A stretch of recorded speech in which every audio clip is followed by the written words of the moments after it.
Well, good morning. We're continuing on with the commentary on the book of the Gospel of Matthew, and we've reached chapter 22, and we're in part one of that chapter.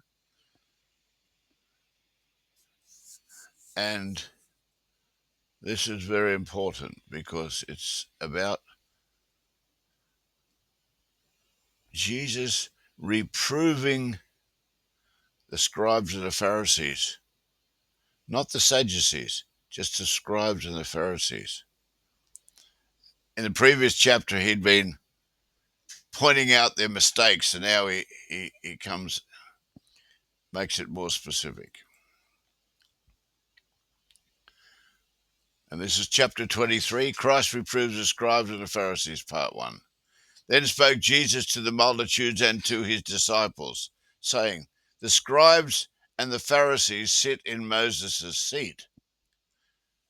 Verse 3 is a conclusion. All therefore whatsoever they bid you observe, that observe and do. But do not after their works, for they say and do not. Do everything that they tell you to do, but not use them as examples, because they do not practice what they preach. And I'm sure a lot of them didn't like to hear that. For they bind heavy burdens and grievous to be borne, and lay them on men's shoulders. But they themselves will not move them with one of their fingers.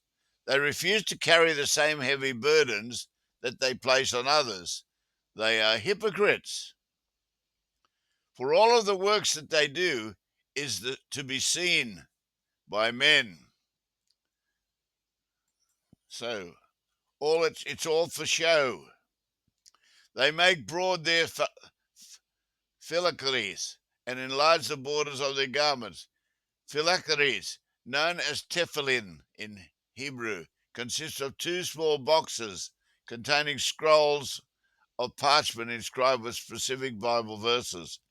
These boxes are attached to leather straps and are worn during weekday morning prayers, serving as physical reminders of their faith. So the scribes and the priests were doing this to get the praises of men instead of the praises of God. Verse 6, and they loved the outmost rooms at feasts and the chief seats in the synagogue, and greetings in the markets, and they loved to be called of men, Rabbi, Rabbi. Be you not called Rabbi, for one is your master, even Christ, and all of you are brethren. Doesn't matter whether you're the pastor, whether you're the elder, whether you're the sweeper. Jesus says you are not rabbis or pastors, you are all brethren. And call no man your father upon the earth, for one is your Father which is in heaven. Neither be you called master, for one is your master, even Christ.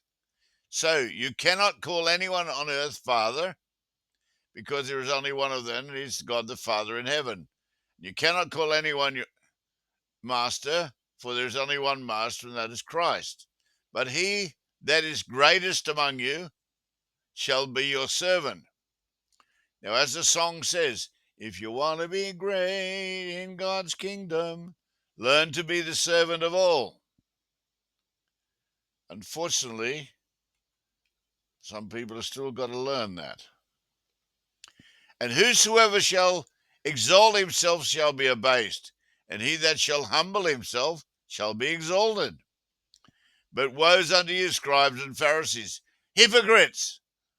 Not my words, Jesus says it. But woe unto you, scribes and Pharisees, hypocrites! For you shut up the kingdom of heaven against men, for you neither go in yourself, neither suffer them that are entering to go in. Woe unto you, scribes and Pharisees! This is the second time. Hypocrites! For you devour widows' houses, and for a pretense make long prayers. Therefore you shall receive the greater damnation. Third time. Woe unto you, scribes and hypocrites! For you compass sea and land to make one proselyte, And when he is made, you make him twofold more than the child of hell than yourself. You do all of this to get one proselyte. But once you actually get him, you then trap him. And he's more bound than he was before you actually made him change. Woe unto you, you blind guides, which say, whoever shall swear by the temple is nothing. But whosoever shall swear by the gold of the temple, he's a debtor. You fools are blind. For what is greater, the gold or the temple that sanctifies the gold? And whosoever shall swear by the altar is nothing. But whosoever swears by the gift upon the altar, he is guilty. And in verse 19, Jesus said, you fools are blind. For what is greater, the gift or the altar that sanctifies the gift? Verse 20 is the conclusion. Whosoever, therefore, shall swear by the altar swears by it, and by all the things that are on there.